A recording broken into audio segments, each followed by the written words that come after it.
338। অত্র হাদিসে বলা হয়েছে যে মানুষের বেঁচে থাকার নির্ধারিত যে সময় রয়েছে তার এক মুহূর্তে আগে পিছে হবে না। যে কোনো মুহূর্তে মরণ ঘটতে পারে, মানুষের তা জানা নেই। জীবনের আশা ভরসা ত্যাগ করে সর্বদা আল্লাহর নিকট কবর ও জাহান্নামের শাস্তি হতে পরিত্রাণ চাওয়া উচিত। প্রত্যেকটি মানুষকে ভাবা উচিত যে আমি কখন কোথায় কিভাবে মারা যাব তা আমার জানা নাই।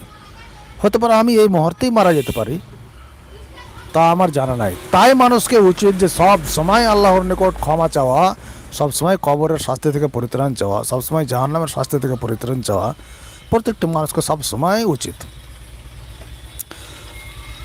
তারপর আমরা খুব সংক্ষিপ্ত আলোচনা করব